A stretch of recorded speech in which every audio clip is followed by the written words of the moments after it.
Hello, welcome to Walpole United WFC.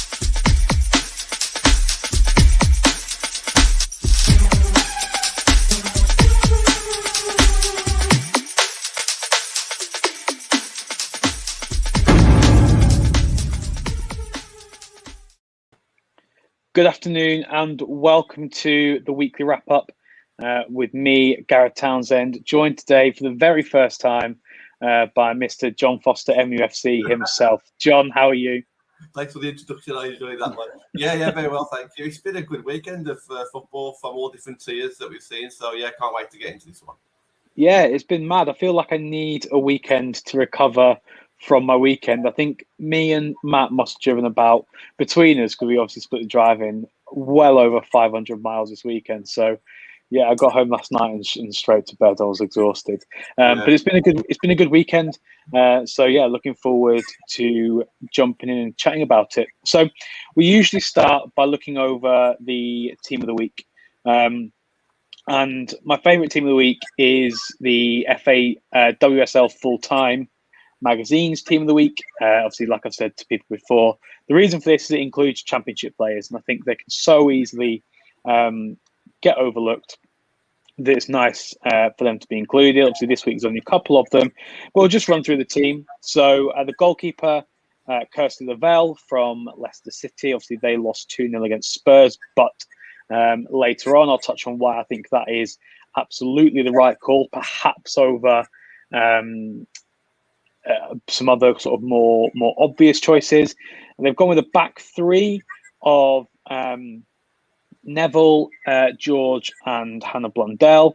Obviously, this is kind of not necessarily a formation you would play, but just trying to get 11 players in.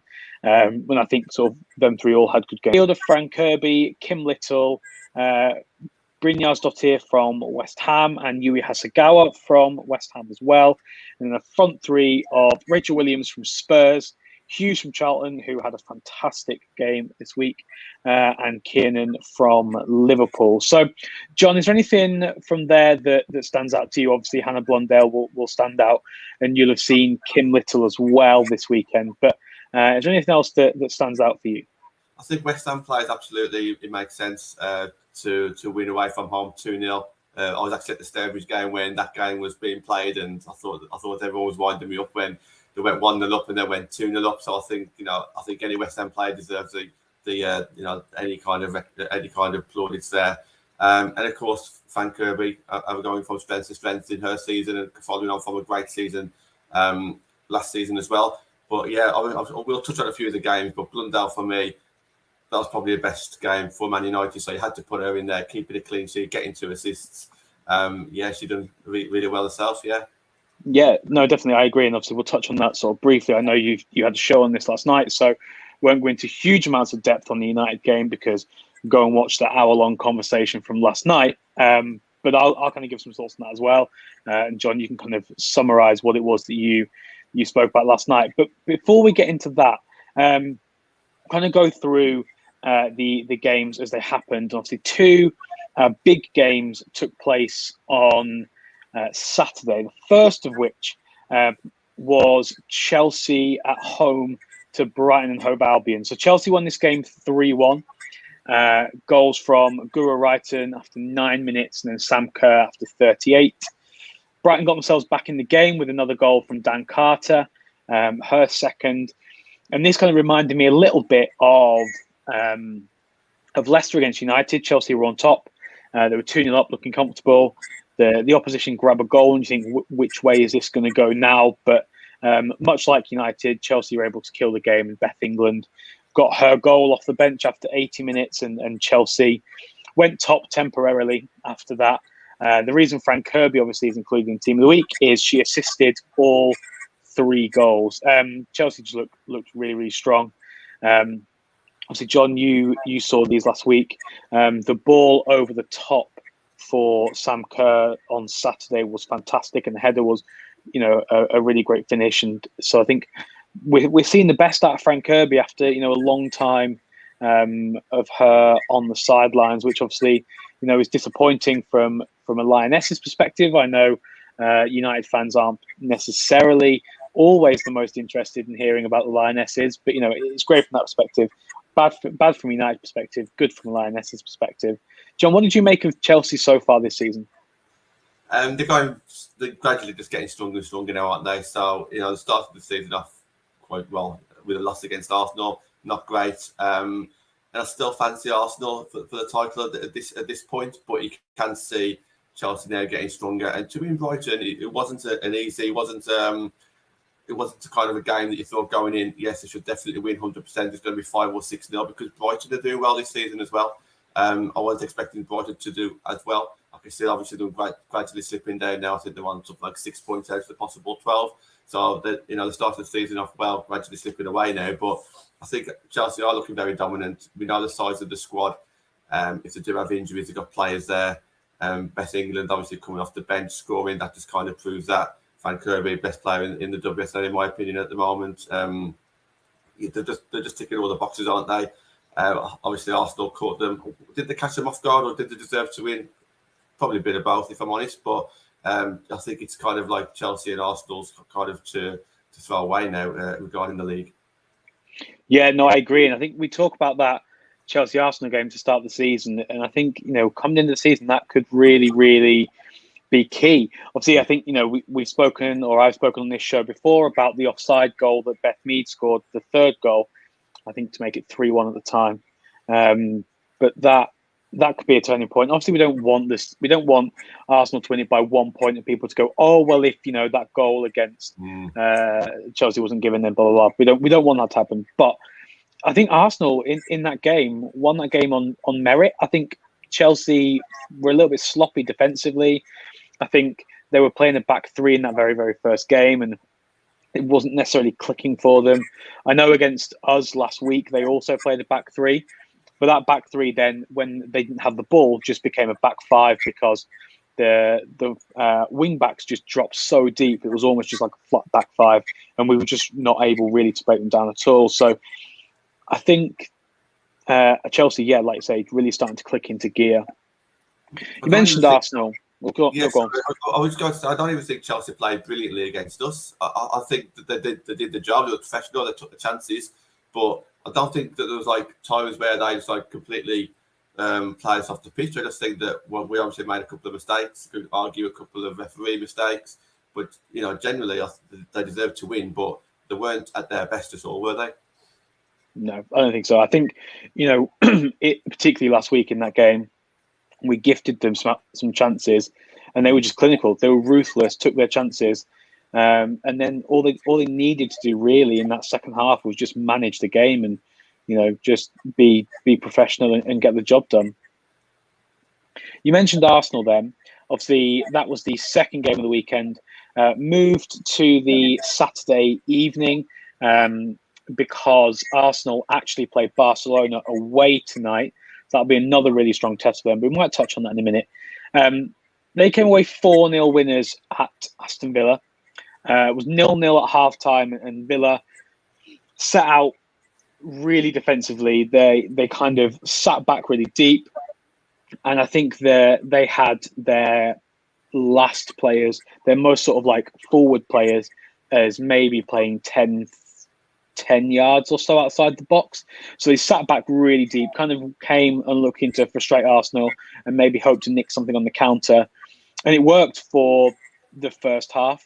At half-time, Arsenal made some changes. Iwabuchi came on for Marnham.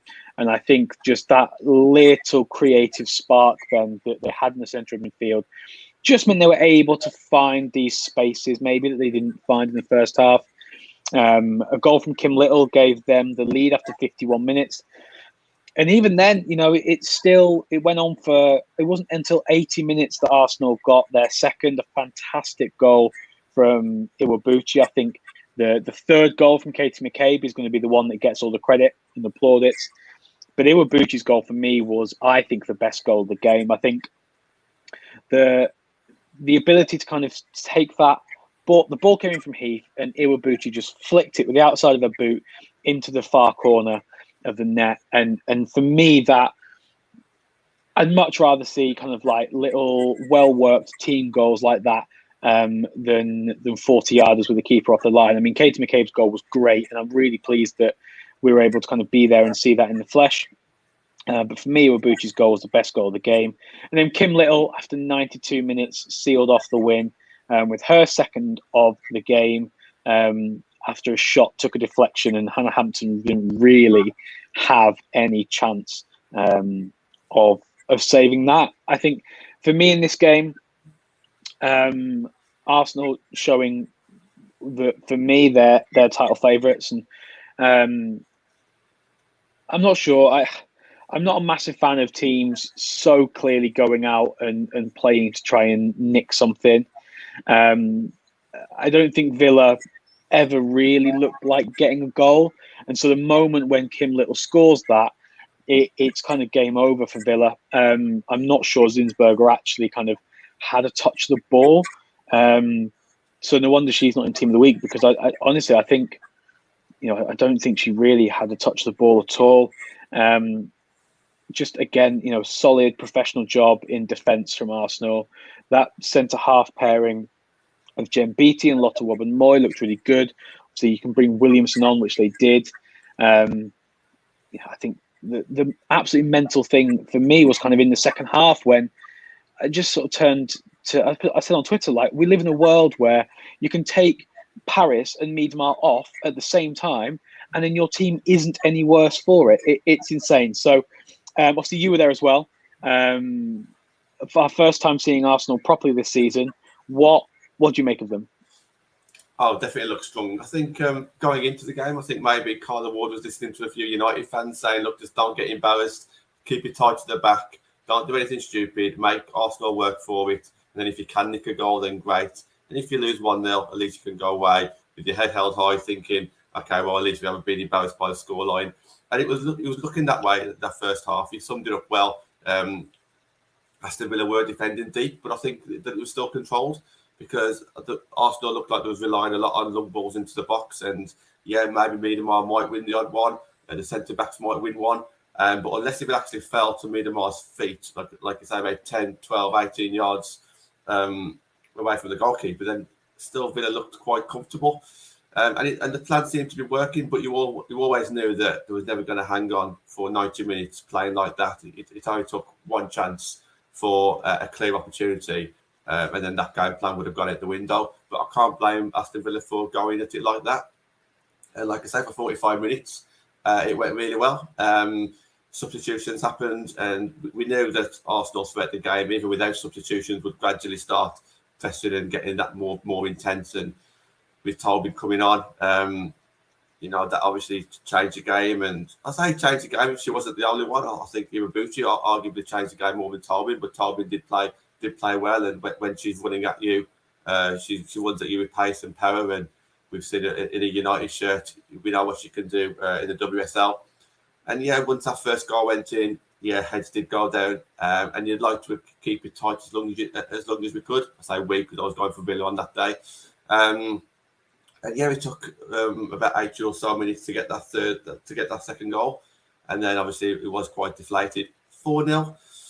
Did they deserve to win 4-0? Maybe if you base it on possession, then yes. But I just think that Aston Villa will walk away disappointed because of such a good first half when it comes to defensive organisation and shape. I think they deserved to get a little bit more from that game, not points wise, but 4-0. I think Villa will walk away disappointed. But yeah, one fantastic goal by who was it? Was it Little who loved the goalkeeper? I can't remember who. The one from long range. Yeah. Katie McCabe. Sorry, yeah, that was her goal, and that's obviously just finished it off. And it was a great goal to see. Absolutely, we were standing right behind it, and well deserved. But then the deflection, just you can't plan for that one, can you? No. To me, I'd like to see the 2 or 3-0, because then at least Villa aren't embarrassed by it. But 4-0, it looks a bit excessive then, doesn't it? Yeah, I think so. I think it was a scoreline that you could argue flattered Arsenal. I think maybe was about right, just because Arsenal were relentless for 90 minutes and it was just wave after wave after wave of attack. It was similar to kind of the City Leicester game from midweek that me and Matt went to. in the sense that Leicester kind of came out and defended really well for the first 45 minutes, conceded early on in the second half, and then the heads kind of drop.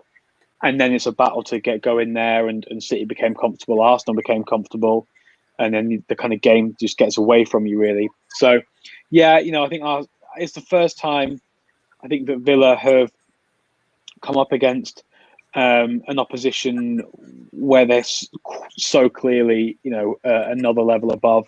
And I think that showed. I think, Carlo's done some great work there so far this season. They struggled last year, but managed to stay up. And I think, this year, I don't think they'll struggle at all. I think they'll be pretty comfortable. I think, they've got a lot of good players in that squad. They've got the likes of Hannah Hampton, who has kind of been in and around the England camp. She's not made a debut yet, but she's been in and around that camp. Maz Pacheco is a great signing. Remy Allen adds so much experience and kind of grit and passion in midfield. That's going to be really important. And then signings like Alicia Lehman as well, who, didn't have her best game midweek, but I think that Saturday, it seems so long ago now. But I think that was probably mainly because of the role that she was being asked to play and having to sit so deep that by the time any of the attackers got the ball, they had sort of 60, 70 yards to go before they got to a scoring opportunity. And that's just not really going to work. She had a good game against Leicester, for example, and caused quite a few problems when she was on the pitch. So I think they've made some really great signings, and I think they'll be absolutely fine. Like you say, I think they will be disappointed with that. But, how they move on and go into next weekend will perhaps be key. So here's a question for you then. I know you've said that you think Arsenal are title favourites. Why them over Chelsea? From seeing Chelsea against us, actually seeing Chelsea in the flesh, sounds silly because we conceded 6 goals, but they just didn't look as dangerous when they had the ball. I think they scored 3 goals because we kind of gifted it to them. When I see Arsenal pick the ball up, I see them creating space off the ball. They make it look easy. They look more dangerous when they're attacking. They look more free-flowing. And having spoken to a few Arsenal fans and a few fans who knows their manager, it's very much of a tactical thing. It's not a fluke. It's things that they're working on. And I just think that the way that their movement off the ball, they always manage to create chances where as soon as they pick that ball, as soon as they receive that ball, they've got a shot on target where they know that they're more likely to score than not. And if you could compare that to, say, United, when we get chances, it's like a 50-50, or we've got a chance, but we're way outside the box, or we've got a chance, but there's another defender right on us, or the angle's too tight. I just think that when Arsenal have got a chance, they're more likely to score than not score, and I think that's the position you want to be in. Yeah, I mean, I agree pretty much. I think every time Arsenal get the ball, they look like they're going to create something. And I don't think Beth Mead particularly had the best game of the season this weekend. I think she needs kind of a bit more space to operate in than Villa were giving her. But, if it's not working for one of your forwards like that, and you can bring Tobin on, Paris, I think, had a pretty good game, actually. But if you can kind of take Paris off and sort of maybe bring McCabe on, or Iwabuchi, you can bring her on at half time. Obviously, you've got Miedemar up top. I just think they've got so many options in attack that you're right. Every time they get the ball, they look like they're going to do something. Iwabuchi, for me, I think, is probably going to fly under the radar maybe in that squad. I think it's going to be so obvious to give the hype to Tobin and Miedemar.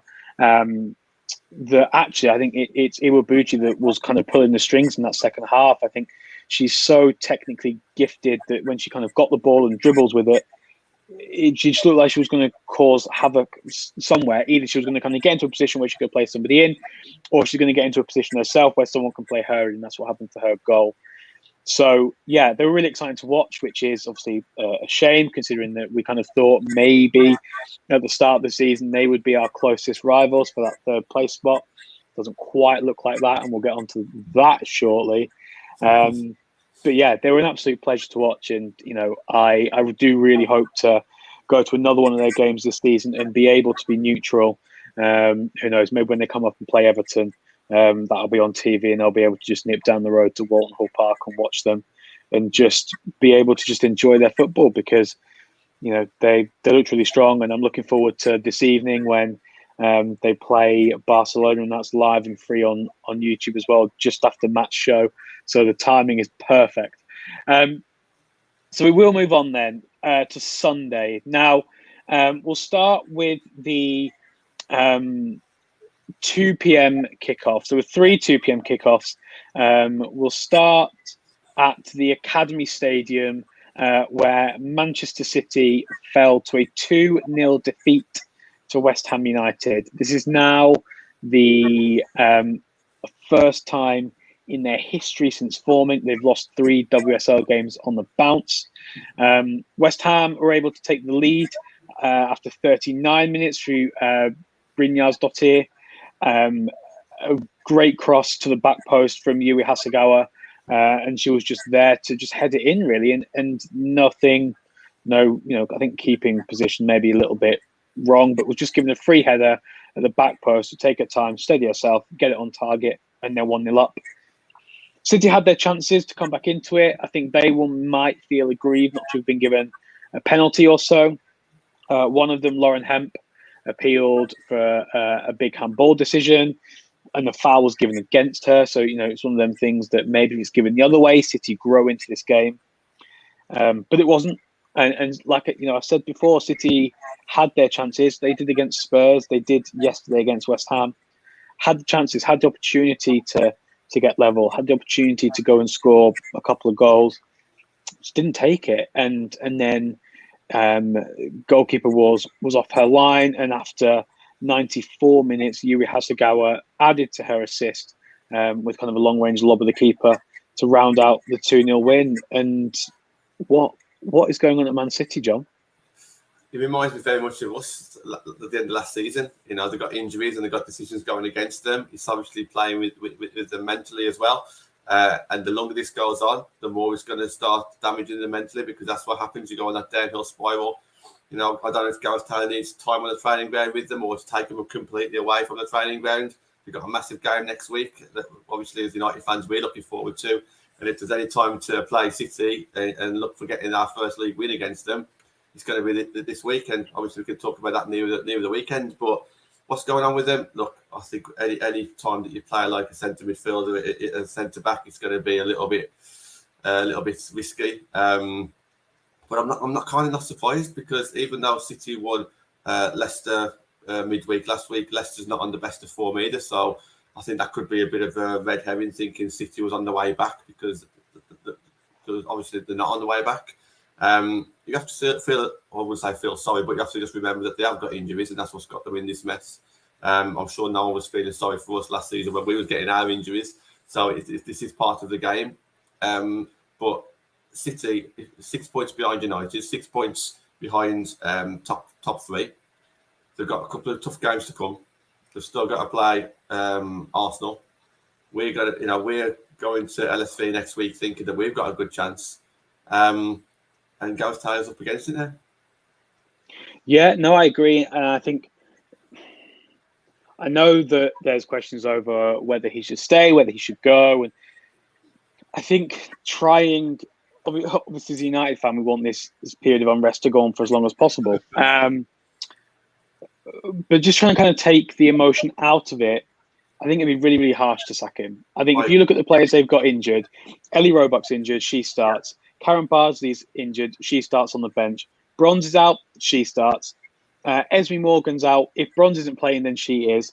Steph Horton's injured, she starts. Alana Kennedy's injured, she also starts in that centre of defence. Stokes, I think, had a knock, but I think she played midweek, and it was actually her mistake that gave Hasegawa the second goal. So she's been out recently or had a knock. She was definitely out midweek. Caroline Weir's only kind of just come back. Kira Walsh has only just come back. Hayley Rasso's still out.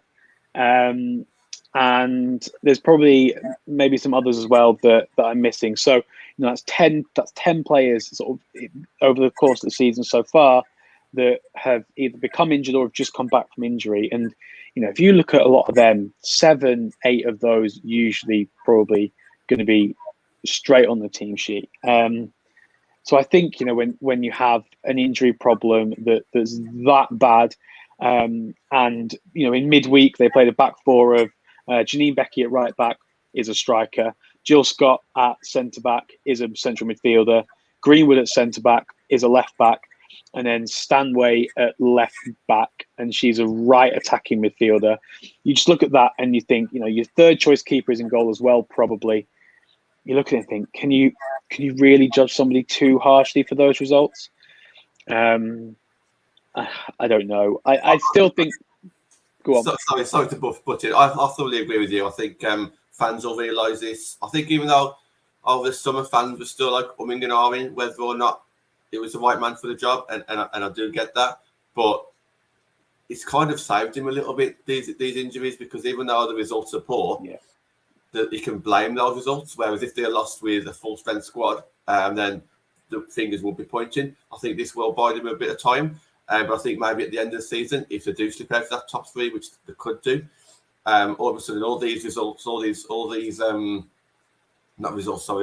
injuries that they've had at the start of the season, that will almost be forgotten about, and it will come to the end of the season, and then you'll be like, oh, okay, well, we've not made top three.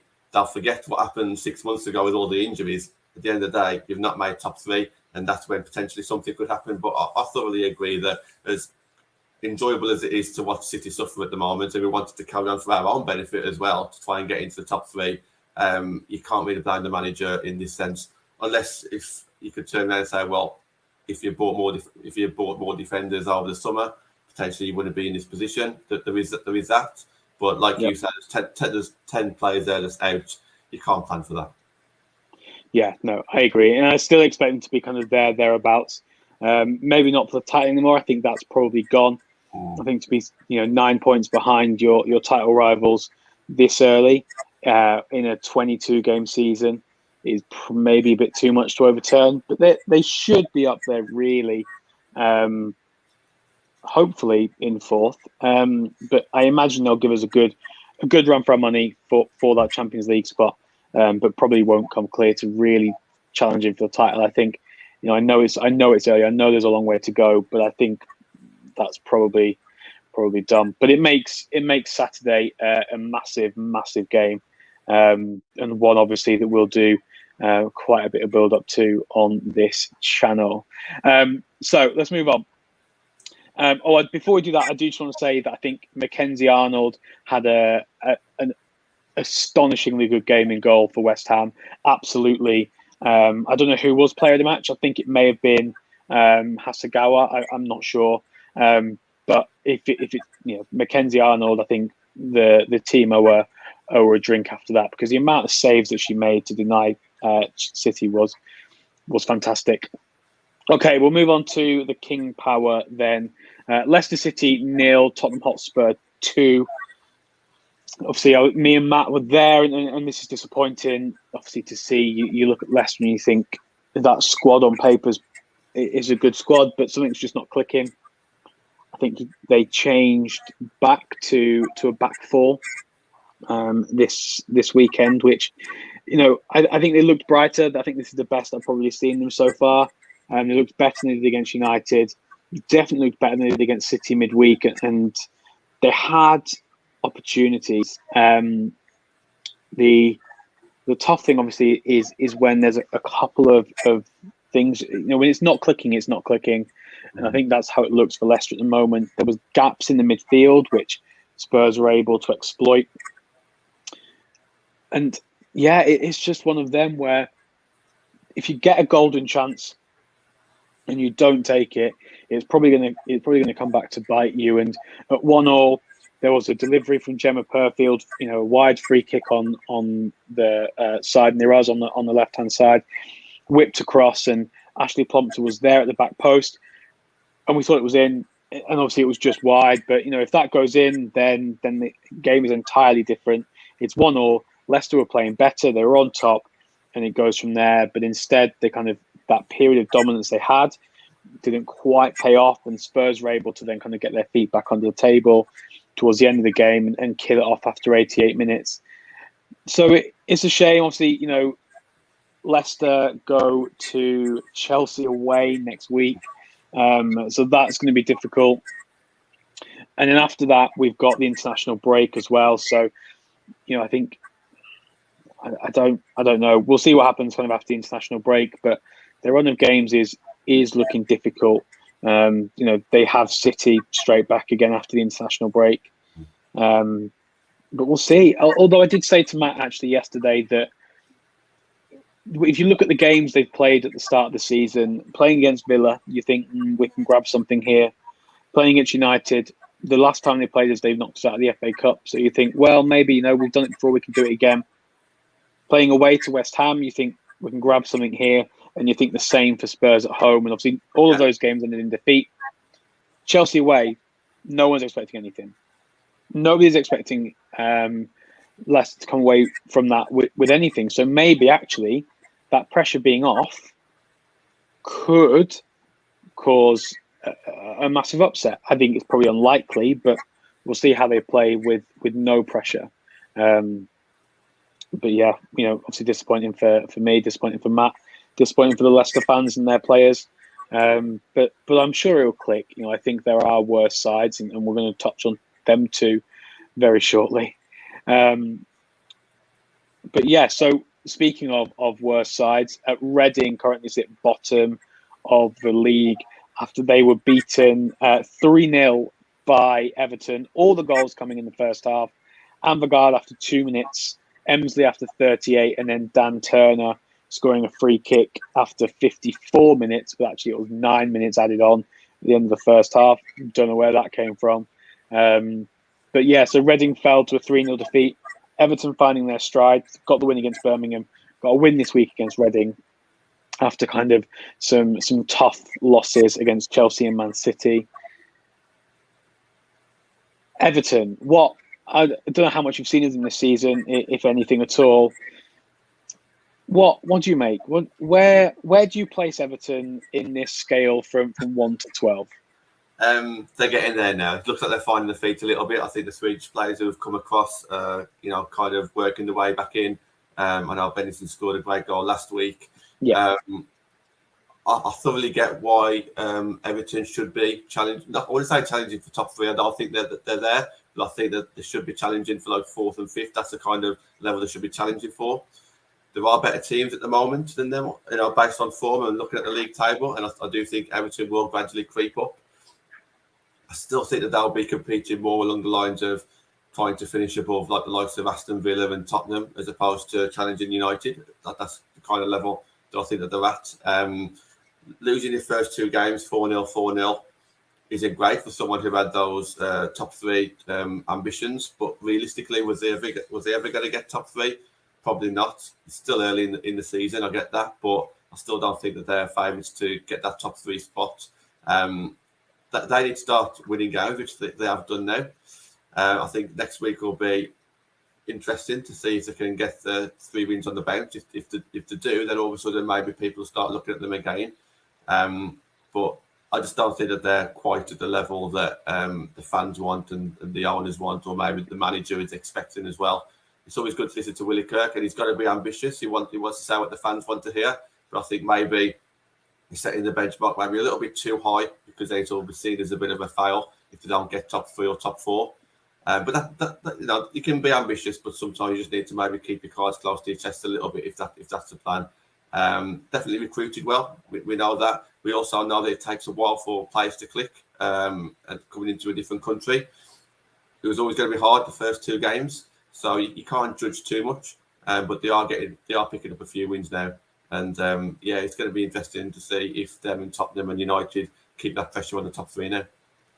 Yeah, definitely. So before we touch on Reading, let's move to the final game of the weekend. The late kickoff yesterday from St Andrews, where Birmingham City lost 2-0 against Manchester United. First half goal from Leah Galton, assisted by Hannah Blundell, and then the 80th minute sort of confirmation goal to seal the win from Tooney, obviously again assisted by Hannah Blundell. Birmingham City, I don't think ever really looked like troubling our goal. I think it took until way into the second half before they had an opportunity. I think we looked really comfortable. I think we looked in control from the first minute to the 91st minute.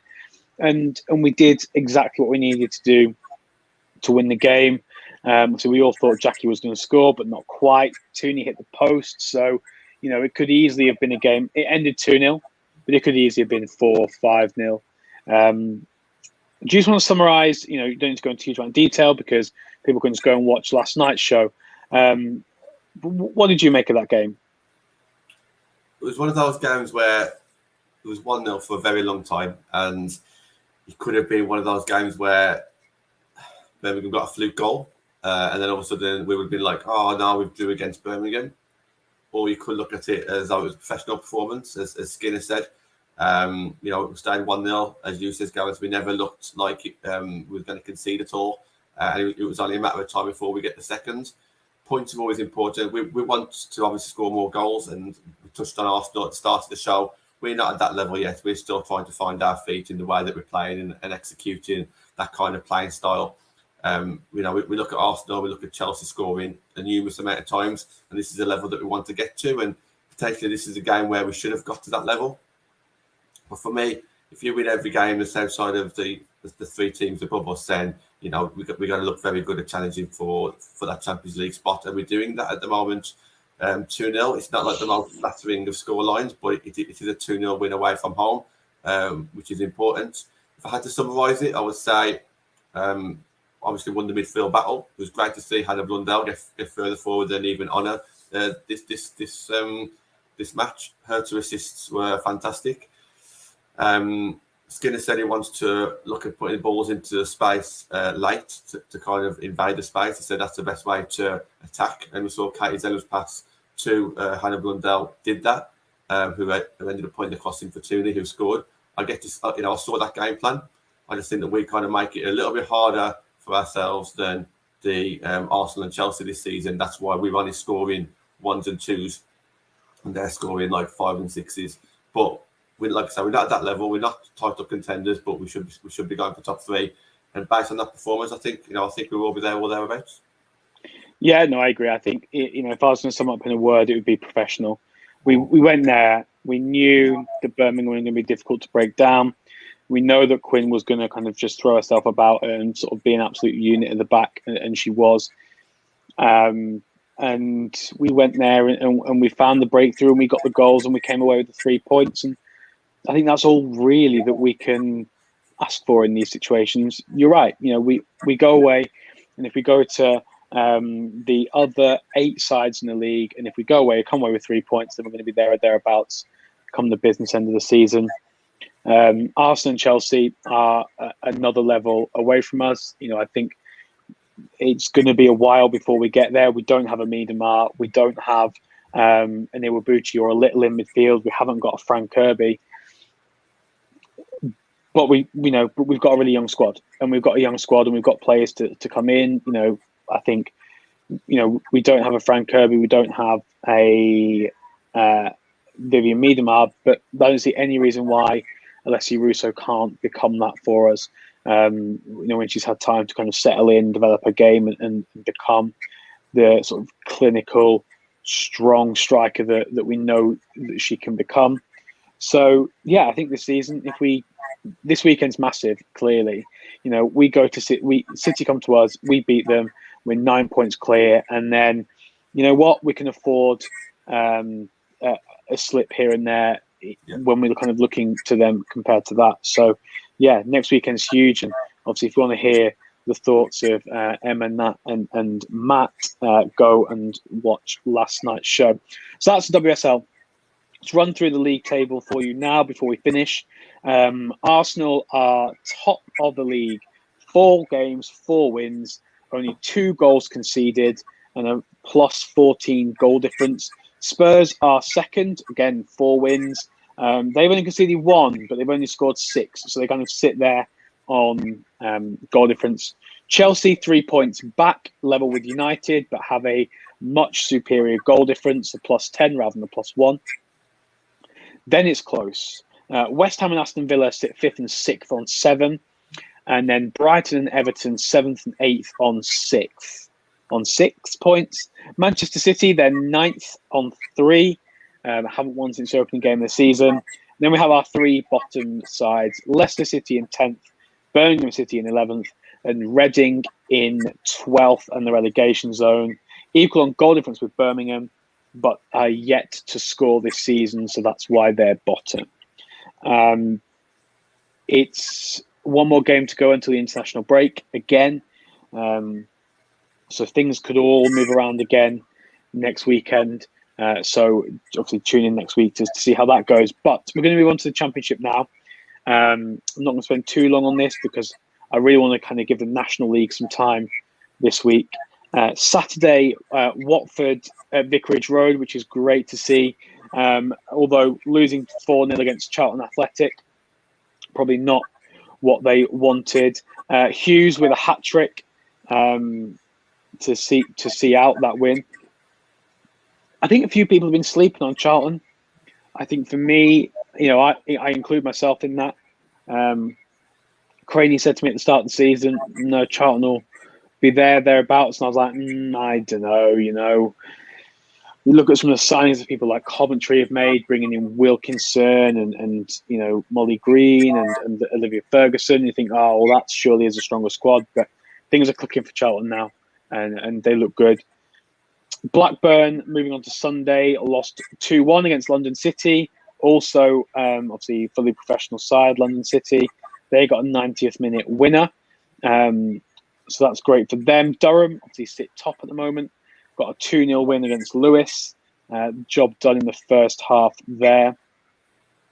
Coventry United, back at Butts Park, had Grace Riglar sent off in the first half. And then Kiernan in the second half put them to the sword as Liverpool came away as 2-0 winners. Crystal Palace and Sheffield United, nothing could separate either side as that came away 0-0. And Sunderland, unfortunately, come away with their first defeat of the season after losing 2-1 against Bristol City in a game which saw Amy Palmer score a free kick from 40 yards.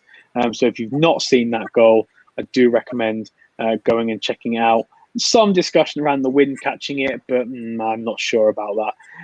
A great goal. Go and check it out. So the table in the Championship, obviously Durham sit top on 12 points. Sheffield United, Liverpool and London City Lionesses all on 10. Charlton on 9, but a game less played than Durham. So if they win that, I think it was against Lewis, they would go top on goal difference. So it's looking really close. You've got first to fifth separated by 3 points. Sunderland, having dropped back, are now, without a win in 3, draw, loss. They're now 6th on 8 points, but I think they'll be happy with that. Bristol City on, excuse me, on 7. Blackburn in 8th. Crystal Palace 9th. Lewis 10th. Coventry United in 11th on 1 point. And Watford, currently winless, sit bottom of the table. I want to give some time to the National League. We usually we run through the scores, we have a brief chat, but I want to give it some time this week. So we've got sort of 7-8 minutes left of the show. John, where were you on Sunday? Where did you go for your brunch? I went for a walk to my local team, Stourbridge, Tier 5. Got promoted last season with Kidderminster Harriers. So just to give everybody a bit of a background, so 2 seasons ago they were top of the league, but the league obviously shut down because of COVID.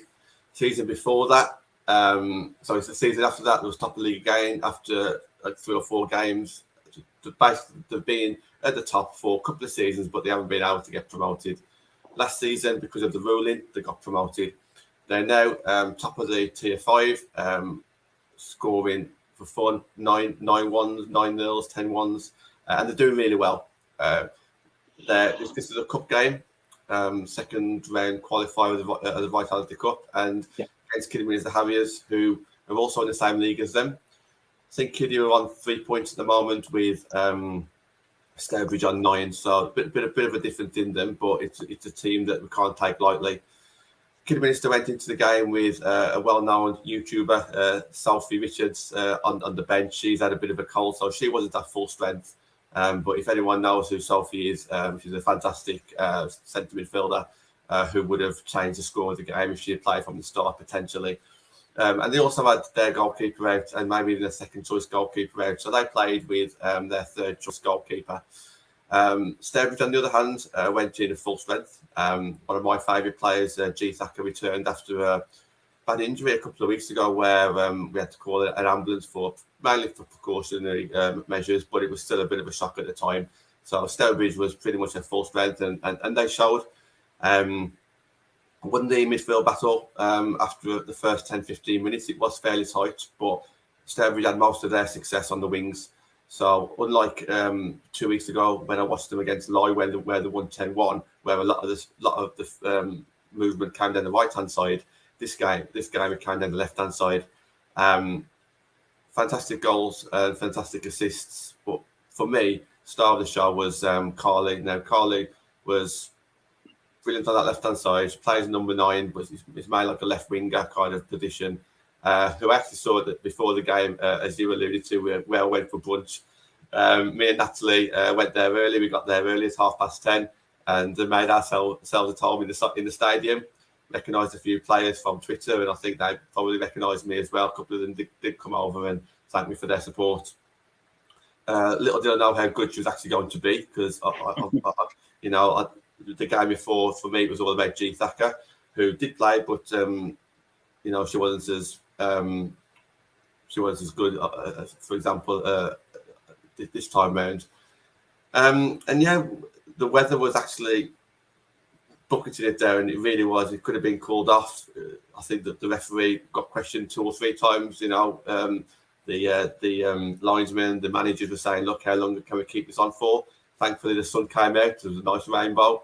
Quite a few pictures on Twitter of that rainbow with some players underneath, and it looked to us a nice day, but not if you were a Kidderminster Harriers fan. I think they ended up losing 6-1 if I didn't lose count. So my local team, Stourbridge, won 6-1, got through to the next round. That draw was announced this morning. They've got another local team, Solihull Ladies, which is about 30 miles away. It's an away game. Solihull, it's not Solihull Moors, so don't get confused about that one. This is Solihull Ladies, which is, I believe, 1 league lower than them, but they're 7 points out of 9 in their league, so you can't take them lightly. And it's going to be very exciting there for Stourbridge. They're through to the next round in the cup. They're top of the league again. I was speaking to the media manager before the game, and they're an ambitious club. They're a very well structured club. Pay a lot of attention to their academies. They've got links with Birmingham City.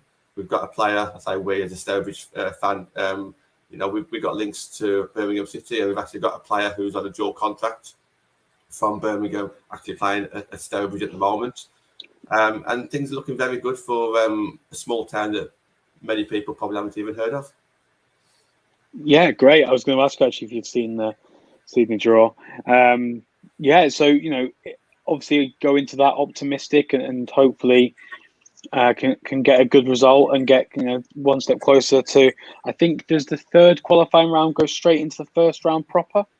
I think it may do. So that'd be great. If they come away with a win there, first round of the FA Cup. Things looking really good. So obviously that happened as well. I think there's a couple of other things really of note to mention. So we'll go through the scores as usual, and kind of then touch on the league. So we'll start with the Northern Premier Division. So the scores from the weekend. This was all league action. The second qualifying round rather, sort of started the step below the 4th tier. So I think it was the 5th tier was the highest tier in that. Brickhouse Town drew 1-1 with West Brom. Burnley came out 3-0 winners over Loughborough Lightning, and Huddersfield came out 5-1 winners over Stoke City. Middlesbrough lost at home to Fylde FC. We'll talk about why that's significant shortly. Nottingham Forest playing for the first time at their men's stadium. Unfortunately, came away losing 2-0 to Derby County, which they will inevitably be disappointed about. But the important thing, or an important thing there, obviously the result is obviously going to be the most important thing for Forest. But they played at the City Ground, and there was a National League attendance record of 4,443 fans in attendance. For context, the Leicester game at the King Power this week was about 2,500. So, really well done there to get a brand new record. And it's great to see so many people going to watch women's football, particularly at the third tier. A couple of years ago when I started watching, or a while ago now when I started watching women's football, that was completely unheard of. And the final fixture was Sheffield FC winning 4-0 against Hull City. The reason that's important is all change at the top of the table. It started off Wolves in first, Forest in second, and Fylde in third. We end the weekend. Fylde are the new leaders of the championship. Wolves in second place, having played a game fewer than Fylde, but they're second on goal difference. Derby County in third on 15 points, so only 1 point behind those, and also have a game in hand over Fylde. And then Nottingham Forest in fourth now. So the race is really heating up in that league, and it's been a really great one to keep track of this season, and one I'm looking forward to seeing more of. Quickly then, I know I'm just aware of time. In the National League, Division 1 North, Alnwick Town lost 5-0 against Stockport County. Barnsley won 4-0 against Chester the Street. Leeds United won 5-0 against FC United. Liverpool Feds won 3-0 against Bradford City. Newcastle United won 4-0 against Durham Sestria. And Norton and Stockton drew 0-0 with Chorley. Again, all change at the top, kind of. Leeds United are now top on 18 points, have the exact same goal difference as Liverpool Feds. Feds have played a game fewer. In second, also on 18 points. Newcastle United in third on 13, and then Chorley and FC United fourth and fifth on 12 points. So again, it's looking close at the top in the National League. We will wrap things up there. Obviously, make sure you tune in this evening for Matt's show. But before we go, John, anything to say about the National League? Yeah, just fantastic to see how many fans turned out. Well, you mentioned Forest, which kind of took the limelight off the game that I was at, because I was very impressed with the turnout at Stourbridge. Like I say, a tier 5, chucking down the rain. 260 people came. Now, 260 people for a women's game in tier 5, I think is amazing, and started to make a bit of noise as well. And that wasn't just from us, who I went with quite a few United fans. But no, I was really impressed with that one. And Fylde, Wolves, Derby, Forest, Burnley, Huddersfield, they're all battling it out, and it's good to see. And I wouldn't want to choose which team's going to get promoted out of that one. That's definitely one to keep an eye on. Yeah, I mean, for sure, because I think it just shows, doesn't it, that the one-up from the National League is absolute carnage. Like, how can you have one team from two divisions get promoted? Like, if Fylde come out and win that league, they deserve to be promoted. And, that's something I'm going to keep harking on about all season. But we'll save that for another week. Obviously, coming up later in the week, John, do you just want to run through the rest of the schedule? Yes, so you mentioned Tuesday. Wednesday will be Natalie's show as usual. Thursday, me and Natalie will be talking about getting games potentially into men's stadiums. Will that grow the game quicker? So I know a lot of people are against playing in the men's stadium for atmosphere reasons, or with it being just generally empty, and we want to fill the normal grounds up first, which I completely understand, and I agree with that. But we have got a counter case that we probably haven't spoken about before. So that's on Thursday. Friday night, we've got, Friday afternoon, we've got Anthony's Odds On show. So tune into that one at 12 o'clock. Friday night fan forum on the evening. And then the usual Saturday night live. Maybe pre-recorded, it may not be, because we've got a game on the Saturday afternoon. But look out for that one. And obviously match day content on that Saturday as well. So plenty to tune in for. And thank you for having me on, Gareth. Yeah.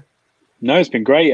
We'll get you on, get you back on again soon. So tune in next week, obviously, for the final round of fixtures before the international break.